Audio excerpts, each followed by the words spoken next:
یہ دنیا کی محبت ہوتی کیا ہے؟ کل میرے سامنے میں لاہور میں جن کے یہاں ٹھہرا ہوا تھا نا، انہوں نے اپنا واقعہ بتایا کہ بہت غربت میں ان کا ٹائم گزرا ہوگا. انہوں نے بتایا کہ میری زوجہ نے اس شدید ترین غربت میں میرا بڑا ساتھ دیا، گھر میں کھانے کو روٹی نہیں. آج وہ بہت بڑے تاجر بن چکے ہیں. مجھے بڑا اچھا لگا یار، کوئی بیوی اتنا ساتھ دے رہی ہے غربت میں. کہہ رہے ہیں ایسا بھی ہوتا تھا کہ صرف روٹی ہے، اس کے ساتھ گھر میں سالن بھی نہیں ہے. تو یہاں تک نوبت آئی، کچھ بھی نہیں ہے، لیکن گھر والی نے کیا دیا. ایسا نہیں ہو کہ جیسے آج بعض خواتین جو بیان نہیں سن رہی، فوراً بھائی شوہر غریب ہو گیا تو خلا لے کے نکل لو پتلی گلی سے. اسی میں بچے بھی دھڑا دھڑ پیدا ہو رہے ہیں، اسی غربت میں بچے بھی کیا ہو رہے ہیں.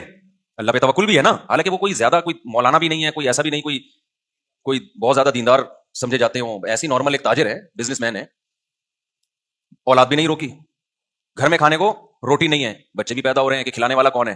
اللہ. دیکھو قیامت کے دن پتہ چلے گا اللہ کی نظر میں کون اچھا تھا کون برا تھا. گیٹ اپ تو بھائی سارے بڑے اچھے بنا کے گھوم رہے ہوتے ہیں، حاجی پاجی تو سارے بن جاتے ہیں. حضرت حکیم الامہ مولانا اشرف علی تھانوی رحمہ اللہ تعالیٰ فرمایا کرتے تھے کہ اسلاف میں نا، جو اسلاف تھے ہمارے تابعین، صحابہ، تبع تابعین، ان کے ہاں ظاہری عمل سے زیادہ دل کے عمل کی ویلیو تھی کہ اندر سے بندہ کیسا ہے، اندر سے ٹھیک ہے یا نہیں ہے. اور ہم لوگ جو فوکس کرتے ہیں وہ ظاہر کو زیادہ فوکس کرتے ہیں، اندر کو فوکس نہیں کرتے. ہر چیز میں ایسا ہی ہو رہا ہے. جب ہم مانتے ہیں کہ خدا ہے، رزق اس کے ہاتھ میں ہے، اور وہ منع کر رہے ہیں نسل روکنے سے کہ غربت کے خوف سے نسل مت روکو، تو مان لو یار وہ وہی کھلاتا ہے. اوپر سے بولنے والے آپ کو مارکیٹ میں بہت ملیں گے، لیکن یہ اوپر سے ہی ہے، یہ جملہ نیچے نہیں اترتا. اور اس کے پھر صرف اولاد کے روکنے پہ اثرات نہیں آتے، باقی زندگی میں بھی اس کے اثرات آتے ہیں. اولاد کا روکنا تو ایک اس کا اثر ہے جو ظاہر ہو رہا ہے، باقی جگہوں پہ بھی کنجوسی نظر آئے گی، اللہ پہ توکل نظر نہیں آئے گا. کیونکہ جب توکل نہیں ہے تو پھر کہیں بھی نہیں ہوتا ہے تو سب جگہ ہوتا ہے. سمجھتا نہیں ہے نا بات کو. تو انہوں نے مجھے بتایا کہ میرے ایسے حالات تھے اور اس طرح بچے بھی پیدا ہو رہے ہیں اور بیوی بھی نہ نسل روک رہی ہے اور ساتھ دے رہی ہے. اور اس غربت میں کہتے ہیں جب پیسہ آنا شروع ہوا، بہت محنت کی انہوں نے، تو بیوی کیا کہہ رہی ہے، آپ کے بھائی غریب ہیں، آپ ان کو سپورٹ کریں. میں نے کہا یار ایسی خاندانی بھابی، یار ایسی خاندانی عورتیں مارکیٹ میں مرد نہیں ہیں. عورتیں کہیں ہماری برائی کر رہے ہیں، مرد کون سا ایسا خاندانی ہے؟ مثال دے رہا ہوں میں، ان کی تو بیگم ایسی خاندانی تھی نا. کہہ رہے ذرا سے پیسے آنا شروع ہوئے تو میرے بھائی سارے غریب تھے، تو میری گھر والی نے کہا کہ آپ کیا کریں، ان کو سپورٹ کریں. کہہ رہے میں نے ان کو سپورٹ کرنا شروع کیا، سب کو کاروبار میں لگایا، زمینیں لے کے دی. آج اللہ نے اچھا بچے بھی سارے، جب پیسہ آیا تو جیسے جیسے بچے بڑے ہوتے گئے سارے بڑی بڑی یونیورسٹیوں میں ہی پڑھ رہے ہیں. کل رات میں ان کے بچوں کے ساتھ ہی بیٹھا ہوا تھا، ہم 3-3:30 بجے جا کے، بلکہ فجر کی اذان ہو گئی تھی، بیٹھا ہوا تھا. مجھے ایسا اچھا لگ رہا تھا ان کے ساتھ. وہ بچوں کی باتیں بھی بڑی ٹائٹ، بڑی بڑی یونیورسٹیوں میں پڑھ رہے ہیں اور مسائل کیا پوچھ رہے ہیں، سارے دین کے مسائل کہ اپنے دین کی ہم یونیورسٹی میں حفاظت کیسے کریں، لڑکیوں سے میل جول سے کیسے بچیں ہم. تو میں نے کہا یار ایجوکیشن میں بھی آگے ہیں، اخلاقیات میں بھی تربیت بھی ہو گئی، پیڑ بھی بھر گیا اور قد بھی ایسے لمبے لمبے ترنگے سے نا ایسے لمبے. تو میں اصل میں تو بچوں کے لیے نہیں بتا رہا تھا، اصل میں تو یہ کہ میں نے کہا یار اب دیکھو یہ خاتون ہے، شوہر سے کیسی وفا کر رہی ہے. گزارا کیا غربت میں، اس کے بعد جب پیسہ آنا شروع ہوا تو اس نے کہا بھائی جو میرے مقدر کا ہے وہ تو اللہ مجھے کھلا رہا ہے. کہ بیگم کا بیان کیا تھا، انہوں نے خود بتایا کہ جو میرے مقدر کا ہے اللہ مجھے، بھائی جب پیسہ آتا ہے تو گھر میں لائف اسٹائل تو اچھا ہو ہی جاتا، تو ہمارا تو ہو ہی گیا نا بھائی، ہمیں تو اچھا مل رہا ہے، ایئر کنڈیشن بھی گھر میں لگ گیا، گھر بھی اچھا مل گیا. اب سپورٹ کس کو کریں؟ بھائیوں کو سپورٹ کریں. تو یہ کیا ہے، دل کیا ہے؟ دل میں حب دنیا بولو نا نہیں ہے، دل میں دنیا کی محبت نہیں ہے. دل میں دنیا کی محبت ہوتی نا پہلے تو ان سے اولاد ہی پیدا نہیں ہونی تھی، کیونکہ یہ ہوس ہوتی ہے نا کہ سارا بچانا ہے ہم نے، مخلوق پہ خرچ نہیں کرنا. اور پھر جب یہ انسان اپنی اولاد نہیں پیدا کرتا کہ کھلانا پڑے گا تو وہ شوہر کو مشورہ دے کہ دوسروں کی اولادوں پہ کھلاؤ. پھر انہوں نے بتایا کہ بہنوں کے ساتھ بھی تعاون اور وغیرہ وغیرہ، خاندان کے ساتھ بھی. اور مرد کا دل جب بیوی اس طرح کی باتیں کرے نا اتنا بڑا ہو جاتا ہے، وہ کہتا ہے یار میں پوری جائیدادیں اس کے نام کر کے جاؤں گا. میں مرد کا دل اتنا اللہ نے بڑا رکھا ہے. اگر آدمی کا بچہ ہو پجامہ نہ ہو، پجامے تو پھر مارکیٹ میں بہت گھوم رہے ہیں نا، انسان کا بچہ ہو نا تو وہ اتنا بڑا دل ہو جاتا ہے جب بیوی اس طرح کی باتیں کر رہی ہوتی ہے. تو آج کل تو ایک دوسرے کی دولت پہ نظر، شوہر بیوی کے مال پہ نظر رکھتا ہے، اس کو پوچھتا رہتا ہے تمہارے ابا کی وراثت گئی کہاں. اور بھائی اس کا ہیڈک ہے یار، اگر اس کو ملی بھی ہے تو تجھے کیا دلچسپی ہے کہ اس کے پاس بینک میں کتنے پیسے ہیں، اس کو ابا کی وراثت سے کیا ملا، تیرا لینا دینا نہیں ہے. تیری جو ذمہ داری ہے وہ تو نے پوری کرنی ہے نا. بھائی بیگم کروڑ پتی ہو یا ارب پتی ہو یا غریب ہو، آپ کے ذمہ جو نان نفقہ ہے شریعت کہتی ہے اس نان نفقے کی کوالٹی اور کوانٹٹی پہ اس سے کوئی فرق نہیں پڑے گا. یہ اللہ نے عورت کو حق دیا ہے کہ اس کا ساری ذمہ داری کس پر ہے؟ شوہر پر ہے، چاہے وہ پیسہ ٹھیک ٹھاک ہو اس کے پاس. صرف ایک چیز پہ فرق پڑے گا کہ علاج اس کے پر ہوگا کہ اگر اس کے پاس پیسہ ہے تو پھر اس کے اپنے پیسوں سے اس پر علاج لازم ہوگا. لیکن ہماری سوسائٹی میں مرد یہ بھی کر لیتے ہیں کہ نہیں بھائی چلو علاج بھی میں ہی کروں گا، اور اچھی بات ہے کر لینا چاہیے. تو یہ ہے حب دنیا. اور اس قسم کی عورت جو ہے تو اس کا مطلب اس کا دل دنیا کی محبت سے بولو پاک ہے. پیسہ اچھا سب کو لگتا ہے، ہوس نہیں ہے. پیسہ اچھا لگنا برا نہیں ہے، تو سب کو لگتا ہے اچھا، کیونکہ اس سے نعمتیں ملتی ہیں. اللہ نے دولت کو اپنا فضل کہا ہے قرآن کریم میں. ہوس الگ چیز ہے اور پیسے کی چاہت الگ چیز ہے.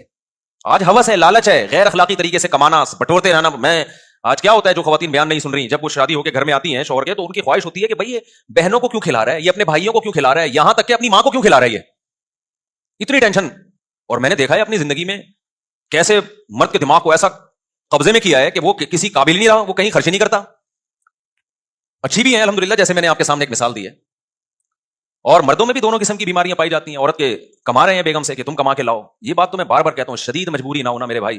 اپنے خاندان میں اپنے نسلوں میں یہ رسم چھوڑ کے جاؤ، ان کو یہ بابر کرا دو کہ ہمارے خاندان میں مرد کماتے ہیں، عورتیں کھاتی ہیں. بولو ہماری پرمپرا ہے، یہ ہم اس کو چینج نہیں کر سکتے، ہمارے خاندانی رواج ہے بھائی، ہمارے عورتیں نہیں کماتی. یہ سیکھ لو، یہ کیا کر لو. میں کبھی نہیں دعویٰ کرتا کہ میں جو باتیں کرتا ہوں میرا بھی 100% عمل ہے اس پہ. میں تو اللہ سے دعا کرتا ہوں اللہ جو باتیں کر رہا ہوں مجھے اس پر عمل کی توفیق دے. میں تو بار بار کہتا ہوں بھائی میں آپ لوگوں کو کوئی نصیحت کرتا ہوں اس نیت سے کہ مجھے بھی اللہ عمل کی توفیق دے. لیکن کچھ باتیں بتانی پڑتی ہیں تاکہ آپ کو یہ نہ لگے کہ یار یہ پھینک رہا ہے لمبی لمبی نا. جب اس پر آزمائش آئے گی نا تو پھر دیکھیں گے ہم.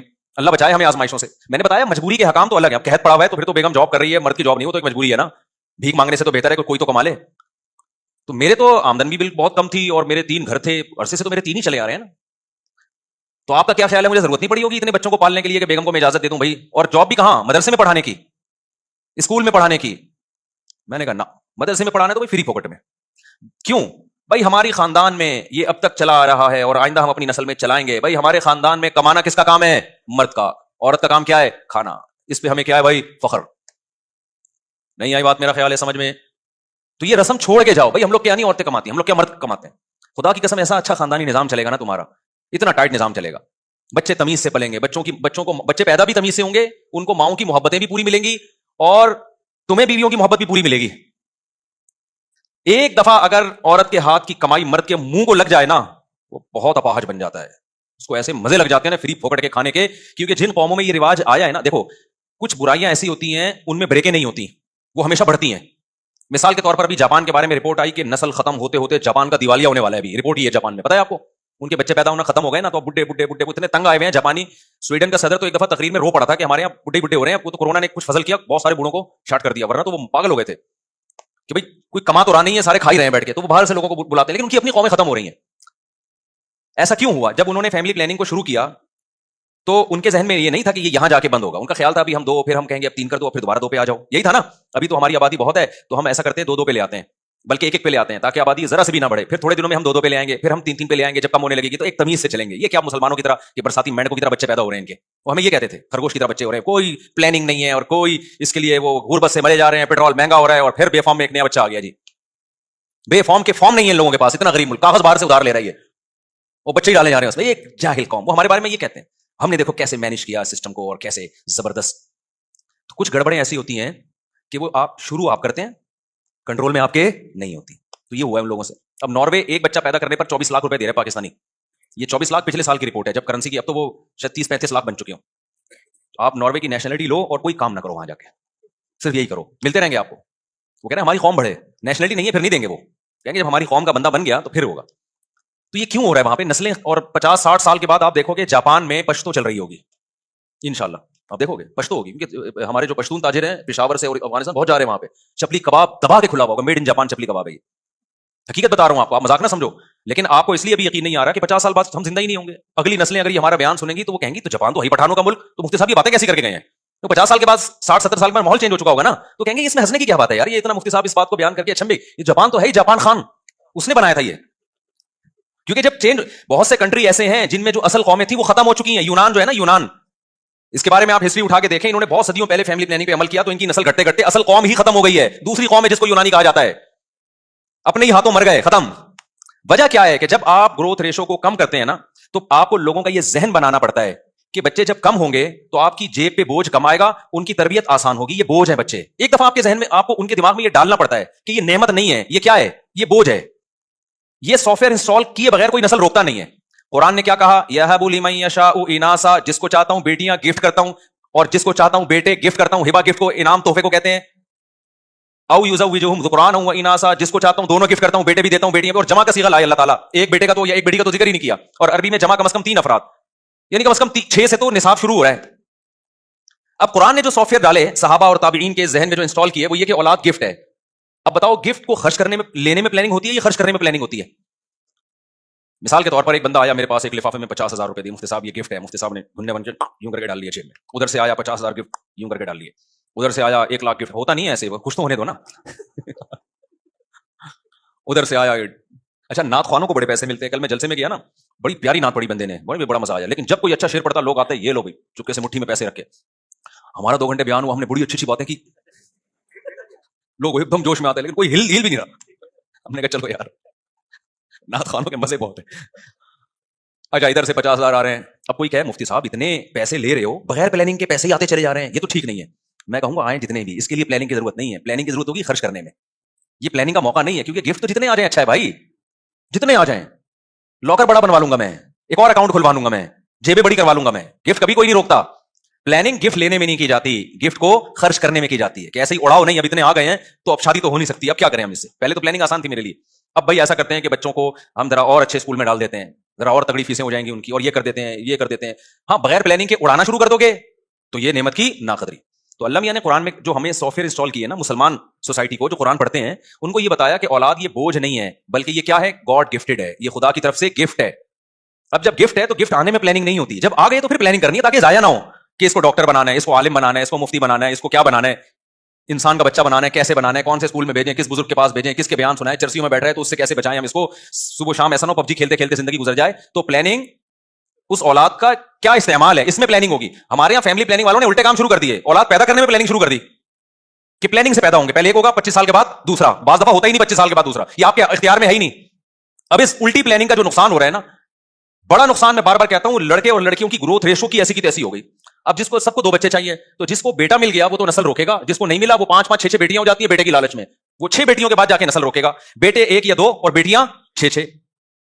تو یہ تو سارا فطری نظام کی ایسی کی تیسی ہو گئی کہ نہیں ہو گئی. آپ کہہ سکتے ہو کہ چائنا اور جاپان اور انڈیا, ان دونوں کنٹریز میں فیملی پلاننگ پر عمل ہوتا ہے, تو ان میں تو گروتھ ریشو ایسا نہیں ہے کہ لڑکیاں بہت زیادہ لڑکے کم, بلکہ وہاں تو لڑکیاں ہی شارٹ ہیں. تو بھائی وہ ایک اور ظلم کر رہے ہیں جس کا خدا آخرت میں انتقام لے گا. وہ یہ کہ لڑکیوں کو ماں کے پیٹ میں مار دیا جاتا ہے پیدا ہونے سے پہلے, ورنہ اگر وہ پیدا ہونے دینا تو وہاں لڑکیاں ہی لڑکیاں ہوں, اتنی عورتیں پیدا ہو جائیں, مرد مارکیٹ سے شارٹ ہو جائے. کیونکہ جس فیملی میں ایک بیٹا ایک بیٹی ہو گئی وہ روکے گا نسل, جس کے 2 بیٹے ہو گئے وہ بھی روک لے گا, کیونکہ بیٹے کی ضرورت لوگوں کو بیٹی سے زیادہ ہوتی ہے. خود ماؤں کو بیٹا چاہیے ہوتا ہے. آپ دیکھ لیں ہماری سوسائٹی میں 5 بیٹیاں 6 بیٹیاں 7 بیٹیاں, کس چکر میں یار, اس چکر میں کہ شاید اگلی دفعہ بیٹا ہو جائے, وہ نہیں ہوا تو اب تو سارا سیٹ اپ جب آپ فطرت کے کام میں ٹانگ اڑاتے ہو تو الٹا پلٹا ہوتا ہے. تو میں اس کر رہا تھا کہ اسلام نے جو سافٹ ویئر ہمیں ہمارے دیے, جو قرآن پڑھتے ہیں, قرآن پر ایمان رکھتے ہیں, وہ یہ کہ یہ نعمت ہے. لہذا جب آپ کے دماغ میں یہ آ گیا نا, یہ سافٹ ویئر انسٹال ہو گیا کہ نعمت ہے, تو پھر آدمی کیا چاہے گا, میری اولاد زیادہ ہو. یہ کافروں کو بھی یہی پتا تھا کہ اولاد زیادہ ہونا نعمت ہے. یہی وجہ ہے کہ قرآن کافروں کو کہتا تھا کہ تم اگر اطاعت کرو گے تمہیں اللہ کثرت سے اولاد دے گا. یمددکم باموال وبنین, یہودیوں کو اللہ کہتے ہیں ہم نے کہا کہ جب تم اطاعت کرو گے کثرت سے اللہ تمہیں اولاد دے گا. اور قرآن کہتا ہے, شعیب علیہ السلام نے اپنی قوم سے کہا کہ اللہ کی نعمت کو یاد کرو, وکثرکم, اللہ نے تمہاری آبادی بہت بڑھا دی ہے, یہ اللہ کی نعمت ہے, اس پہ شکر ادا کرو. فیملی پلاننگ والے ہوتے اس زمانے میں, وہ کہتے ہیں یہ بڑھا دی ہے جی, تو ٹینشن ہے ہمیں. تم اس کو کہہ رہے ہو اللہ کا شکر ہے, ہماری تو بڑی ہوئی آبادی کیا ہے, ٹینشن. پیغمبر کہہ رہے ہیں بڑی ہوئی آبادی تمہارے لیے اللہ کی نعمت ہے, شکر ادا کرو. تو اب جب سافٹ ویئر انسٹال کر دیے کہ یہ بوجھ ہے, تو پھر یاد رکھو کچھ دنوں تک ایسا لگتا ہے کہ 2 ہونے چاہیے, اس پہ آپ قوم کو لائیں گے, لیکن اگلا اسٹیپ پہ قوم خود آئے گی, آپ نہیں لائیں گے. وہی کہ جب بوجھ ہے تو پھر 2 کے بجائے کتنے ہونے چاہیے, 1. گورا اس پہ سیٹ ہو گیا آ کے. پھر 1 بھی ہے تو بوجھ ہی نا, وہ ہے کیا, وہ بھی کہتے ہیں بوجھ ہے, کہتے ہیں ہونا چاہیے, لیکن وہ 50 سال یا جب ہم بڈھے ہونے لگیں گے اس وقت شادی کریں گے, پھر 1 ہونا چاہیے. تو یہ ایک ایسی چیز ہے جس پہ شروع آپ کرتے ہیں, پھر یہ آپ کے کنٹرول میں نہیں رہتی. بالکل وہ قصہ ہے کہ وہ جو میں نے بتایا نا کہ دریا میں کمبل بہتا ہوا جا رہا تھا, وہ اصل میں ریچھ تھا, منہ اندر تھا تو اوپر سے لگ رہا تھا کمبل. تو ایک آدمی لالچی تھا, اس نے کہا میں جاؤں گا اس کمبل کو نکال کے لاؤں گا. لوگوں نے کہا طوفانی دریا ہے, کمبل چھوڑ دے, ہم تجھے بازار سے دلا دیں گے. اس نے کہا نہیں, اتنی قیمتی چیز میں چھوڑ نہیں سکتا. لالچی تھا, دریا میں ڈبکی لگائی اور کمبل کو جا کے پکڑا, تو وہ ریچھ تھا, ریچھ نے اس کو پکڑ لیا. اب اس کو بھاگے لے کے جا رہے ہیں. دور سے لوگوں کو سمجھ میں نہیں آ رہا یہ کمبل کے ساتھ بہتا کیوں جا رہا ہے. تو لوگوں نے چیخ مار کے کہا نالائق ڈوب جائے گا, کمبل کو چھوڑ دے. تو یہ کہتا ہے میں تو کمبل کو چھوڑ رہا ہوں, کمبل مجھے نہیں چھوڑ رہا. تو کچھ برائیاں ایسی ہیں سوسائٹی میں, آپ شروع آپ کرتے ہو کہ پلاننگ کے تحت ہوں گی, لیکن پھر آپ اس کو چھوڑنا چاہتے ہو, قوم پھر اس کو نہیں چھوڑتی. یورپ میں پہلے زیادہ بچوں پہ فخر کیا جاتا تھا ان کے حکمرانوں نے, اور جو ان کے وحی کے نور سے جو آری لوگ تھے, مذہب سے دشمن لوگ تھے, انہوں نے یہ باور کرایا کہ کم بچے ہونے چاہیے. نتیجہ کیا نکلا کہ انہوں نے کہا ٹھیک ہے جی کم ہونے چاہیے. اب وہ کہہ رہے ہیں زیادہ ہونے چاہیے, لیکن وہ کمبل کو وہ چھوڑنا چاہ رہی ہے ان کی قومیں, لیکن کمبل اب ان کو چھوڑنے کے لیے تیار نہیں ہے. وہ جو سافٹ ویئر ایسے انسٹال ہو گئے ہیں, وہ سافٹ ویئر کسی سے ریموو ہی نہیں ہو رہے. اب وہ سمجھ میں آ رہی ہے بات کہ نہیں آ رہی, وہ اب ریموو ہی نہیں ہو رہے, ڈیلیٹ کا بٹن ہی اڑ گیا وہاں سے. تو آپ یہ جو ایک اتنی بھیانک چیز ہے, یہ پھر آپ کے کنٹرول میں نہیں رہتی. اس لیے جو نیچر پہ چل رہے ہو نا, تو یہ ایک برائی تو یہ ہے کہ جب یہ آپ دماغ میں ڈال دو گے تو پھر کیا ہوگا. پھر دوسرا, جب آپ یہ کسی کے دماغ میں ڈال دیتے ہو نا کہ پیسہ خرچ کرنے سے کم ہوتا ہے, یہ سافٹ ویئر جب کسی کی کھوپڑی میں آ جائیں تو وہ اپنی نسل بھی روکے گا. کیونکہ فیملی پلاننگ کے پیچھے جذبہ کیا ہے کہ آپ کی اپنی اولاد جب زیادہ ہوگی تو آپ کی غربت میں اضافے کا ذریعہ, یعنی آپ کو اس کو کھلانا پڑے گا تو آپ کی آمدن ڈیوائڈ ہوگی. ایسا ہی ہے نا, یہ سافٹ ویئر آج کی لبرل دنیا نے انسٹال کر دی ہیں لوگوں کی کھوپڑیوں میں. اب جب یہ سافٹ ویئر انسٹال ہو گئے, اب اس کا نقصان کیا ہوا؟ سافٹ ویئر جو انسٹال ہوئے ہیں ان کی نیت تو یہ تھی کہ صرف اس جذبے سے نسل کو روکو, لیکن سافٹ ویئر یہ کہہ رہا ہے کہ اس جذبے سے جب نسل روکی جا سکتی ہے, اور اس کے پیچھے فلسفہ یہ ہے کہ خرچ کرنے سے ڈیوائڈ ہوگا, تو ڈیوائڈ تو اور بہت سارے کاموں سے ہو رہا ہے, شادی کرنے سے بھی ڈیوائڈ ہوتا ہے. اگر کوئی نوجوان 18 سال میں شادی کرتا ہے تو جتنا کما رہا ہے وہ ڈیوائڈ ہو کے کہاں جائے گا؟ آدھا بیوی کے پاس جائے گا. تو انہوں نے نکاح کرنا بھی کیا کر دیا گوروں نے, حالانکہ ان کی قوم, ان کی ریاستیں یہ نہیں چاہتی تھیں کہ یہ جلد شادی کرنا چھوڑ دیں. فیملی سسٹم کو تو وہ بھی چاہتے ہیں پروموٹ کرنا, لیکن جب صرف ایک چیز کو غلط ہوئی ہے نا, اس غلط کے نتیجے میں بہت ساری چیزیں غلط ہونا شروع ہو گئی. تو انہوں نے شادی کرنا بھی چھوڑ دیا. جب میرا پیسہ ہے تو پھر میرا پیسہ ہے, میں کیوں بیوی کو کھلاؤں بھائی؟ پھر جب بیگم کو نہیں کھلانا, اپنے بچوں کو نہیں کھلانا, تو کسی بیوہ سے شادی کر کے اس کے یتیم بچوں کو کھلانا, یہ تو پاگل پنا اور حماقت. اس ایسے آدمی کے تو سینگ ہونے چاہیے سر پہ حماقت کے, کہ اپنی جو اپنا بلڈ ہے اس پہ خرچ کرنے سے پیسے کم ہوتے ہیں, تو دوسرے کے بلڈ پہ خرچ کرنا تو اور پرلے درجے کی حماقت ہے. ابے بھائی کھوپڑی شریف میں باتیں آ رہی ہیں کہ نہیں آ رہی ہیں؟ تو یہ ایسا الٹا پلٹا ہوا ہے نا کہ اب اس کی بریکیں نہیں. اب یہ لبرل دنیا کیا کر رہی ہے, اب یہ ایک تو شادیاں 40 سال میں کرتے ہیں, پھر ان کو بیوی چاہیے کمانے والی, کیونکہ ان کے سافٹ ویئر اپڈیٹ ہوتے جا رہے ہیں زمانے کے حساب سے, اور اپڈیٹ ہوتے جا رہے ہیں, اپڈیٹ نہیں بلکہ اپگریڈ ہوتے جا رہے ہیں ان کے سافٹ ویئر. پہلے یہ تھا کہ صرف بچے ہی 2 ہونے چاہیے, پھر یہ تھا کہ بھائی بیوی بھی نہیں ہونی چاہیے, شادیاں بھی ایک ہونی چاہیے, اور پھر بیوی بھی نہیں ہونی چاہیے, پھر جب اگر ہو بھی تو پھر 50 سال میں ہونی چاہیے, اور پھر کسی بیوہ یا یتیم بچے کو پالنا یہ بھی نہیں ہونا چاہیے. تو ہوتے ہوتے ہوتے ہوتے وہی ہوگا جو ہو رہا ہے دنیا میں میرا مال. پھر معذوروں کے لیے گورنمنٹ پتہ ہے کیا کرے گی؟ وہی کچھ کرے گی جو یورپ میں کیا ہے. وہاں سگا بھائی اپنے سگے معذور بھائی کو نہیں پالتا, گورنمنٹ پالتی ہے. آج آپ کا بھائی معذور ہے, کون پالے گا؟ گورنمنٹ پالے گی, آپ پالو گے. یہ آپ کی خوبی ہے. یہ یورپ اور امریکہ میں ان لوگوں کی خوبی نہیں ہے, وہاں گورنمنٹ پالتی ہے. لوگ گورنمنٹ کی بڑی تعریفیں کرتے ہیں, اور صحیح کرنی چاہیے کہ قانون مضبوط ہے, معذوروں کو حکومت پالتی ہے. لیکن آپ کو پتا ہے نا کہ ضرورت ایجاد کا نام ہے.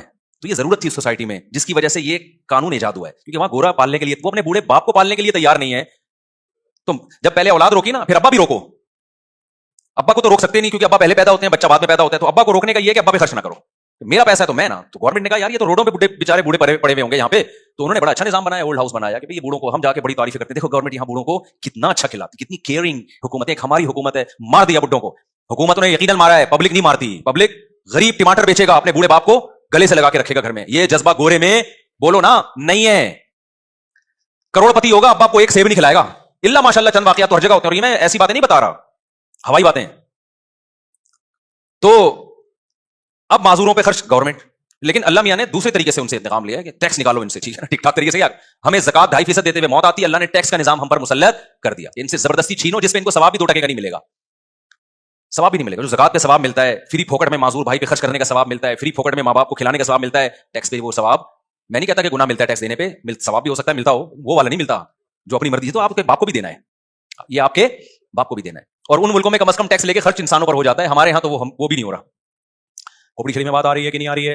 کھوپڑی ہے الحمدللہ, تو بات بھی آ رہی ہوگی. اچھا خیر. تو اب دیکھو انہوں نے وہ والے سافٹ ویئر انسٹال کر دیا نا ان میں, یہ یہاں سے شروع نا, اولاد پہ خرچ, تو پھر بیوی پہ بھی خرچ نہیں, پھر ابا پہ بھی خرچ نہیں, پھر معذوروں پہ بھی خرچ نہیں. اسلام نے اس کے بالکل اپوزٹ سافٹ ویئر انسٹال کیے. اسلام نے کیا سافٹ ویئر انسٹال کیے؟ کہا کہ تمہارے لیے پیغمبر کی زندگی میں بہترین نمونہ ہے. اللہ کرے یہ کھوپڑی میں باتیں بیٹھ جائیں, خدا یہ دل کو درست کرنے کی باتیں, اور اللہ کی قسم یہ باتیں دل میں بیٹھ گئی نا, سب سے پہلا انعام پتہ ہے کیا ملے گا؟ ٹینشن فری زندگی, دماغ ایسا ریلیکس ہوگا, مزے کی زندگی اللہ دے گا. جس کے دل میں دنیا اور دولت کی محبت ہونا, سب سے پہلے اللہ اسے انتقام بھی لیتا ہے, اس کا سکون چھینتا ہے اللہ. دل بڑا ہو جائے گا, خرچ کرنے کی عادت پڑے گی, لائف کو کیا کرو گے؟ انجوائے کرو گے لائف. یہ پہلا انعام ملتا ہے جس کے دل سے دنیا کی محبت نکلتی ہے. ایسے اٹکے ہوئے نا اینٹوں میں, دیواروں میں, کیا مجھے تو بہت عجیب سا محسوس ہوتا ہے یار. تو کیا ہوا کہ جی وہ اسلام نے اس کے برعکس کیا بتایا؟ ہمارے پیغمبر صلی اللہ علیہ وسلم سے زیادہ اللہ نے کسی کو مسکین پیدا ہی نہیں کیا, تاکہ مثال وہ سامنے آئے جو بالکل اپوزٹ, تاکہ کوئی اشکال نہ کر سکے اصل میں ان کے پاس تو پیسے ہیں. 40 دن گھر میں چولہا نہیں جل رہا, اور بیویاں کتنی رکھی ہوئی ہیں؟ 9 ایٹ اے ٹائم. سمجھ میں نہیں آ رہی بات؟ یہاں شرمندہ ہو جاتے ہو آپ لوگ. خیر آگے چلو. ایک بیوہ سے نکاح کر رہے ہیں حضرت ام سلمہ سے, جن کی عمر بھی زیادہ ہے اور 2 بچے بھی ہیں. ان کو نکاح کا پیغام بھیجا, انہوں نے کہا یا رسول اللہ میری عمر زیادہ اور میرے ساتھ تو 2 بچے بھی ہیں, میں ان کو چھوڑ کے کیسے آ سکتی ہوں؟ آپ نے فرمایا کہ میری عمر تم سے بھی زیادہ ہے, کوئی بات نہیں, تمہاری عمر زیادہ ہے تو میری تم سے بھی زیادہ, اور جو 2 بچے تو چھوڑ کے آنے کی ضرورت نہیں ہے, وہ بچے بھی اللہ و الی الرسول, اللہ رسول کی طرف میری کسٹڈی میں پلیں گے. آج کے لبرل طبقہ اس وقت ہوتا, اگر آج کے جو کیلکولیٹر لے کے بیٹھے ہوتے ہیں نا, پلاننگ کیوں بھائی پلاننگ, کیا کسی پلاننگ کے لحاظ سے یہ کچھ تک بندہ ہوا نظر آ رہا ہے کہ آپ کے پاس خود تو ہے نہیں, اور آپ دوسروں کے بچوں کی کفالت کر کے ان کو کہاں سے کھلاؤ گے بھائی؟ نہیں آئی بات. کوئی تک بنتا ہے, لاجک بنتی ہے اس کی؟ کوئی بظاہر کوئی لاجک نہیں بنتی, لیکن سافٹ ویئر انسٹال کیے جا رہے ہیں. ہم تو اپڈیٹ کر رہے ہیں سافٹ ویئر, انسٹال تو پیغمبر کر کے گئے ہیں, کیونکہ انسٹال کرنا مشکل ہوتا ہے, اپڈیٹ کرنا ایک بٹن پہ ہو جاتا ہے. اب اپڈیٹ کرنا بہت مشکل ہو رہا ہے, سوچو انسٹال کرنا کتنا مشکل ہوگا, لیکن صحابہ کے ہاں 2 منٹ میں انسٹال ہو گئے تھے سافٹ ویئر. کیونکہ ان کا ایمان مضبوط تھا, ان کو سمجھ میں آ گیا تھا کہ بھائی جو پیغمبر کہہ رہے ہیں وہ بالکل ٹھیک کہہ رہے ہیں, لہٰذا صحابہ نے بھی یہی روش اختیار کیا. پھر تو بیوہ سے نکاح کر کے اپنی ذمہ داری بھی بڑھا رہے ہیں اور کہہ رہے ہیں 2 بچے بھی لے آؤ. سوال پیدا ہوتا ہے بھائی اس کی تو کوئی لاجک ہی نہیں ہے. بھائی لاجک یہ ہے کہ رزق پہلے آتا ہے, ماں کی چھاتیوں میں دودھ پہلے آتا ہے یا بچہ پہلے آتا ہے؟ اگر کوئی عورت یہ کہے کہ فلاں کے چونکہ بچہ ہے اس کی تو چھاتیوں میں دودھ ہے تو وہ تو بچے کو دودھ پلا رہی ہے, میں بچہ پیدا کروں گی تو میری چھاتیوں میں تو دودھ ہے نہیں, لہٰذا میں نہیں پیدا کر رہی, اسے کیا کہا جائے گا؟ وہ بھائی پیدا کر تو صحیح, اللہ مخلوق کو پہلے بھیجتے ہیں, رزق کا انتظام تو پہلے سے ہوتا ہے, سافٹ ویئر تو پہلے سے انسٹال کی میں, لیکن اس کا اظہار جب بچہ ہوگا تو ہوگا, اس سے پہلے نہیں ہوگا. تو آپ کی لائبلٹیز جب بڑھیں گی نا, ذمہ داریاں بڑھیں گی تو رزق کے دروازے کھلیں گے. آپ کہہ سکتے ہو ہمارے پیغمبر پہ رزق کے دروازے کیوں نہیں کھل گئے 9 شادیوں کے بعد؟ یہ سوال پیدا ہوتا ہے نا. دیکھو رزق کے دروازے کھلنے کا مطلب کیا ہے؟ ہر ایک کو نا اس کے حساب سے رزق کے دروازے کھلتے ہیں. رزق کے دروازے کھلتے ہیں, کسی پہ دولت کے انبار لگ جاتے ہیں, کسی نے اپنے لیے جب غربت کو اختیار کیا, ہمارے پیغمبر نے تو غربت کو اختیار کیا نا, کیونکہ آپ پہ رزق کے دروازے کھل جاتے ہیں نا تو بہت ساری اس میں مصلحتیں فوت ہو جاتی ہیں.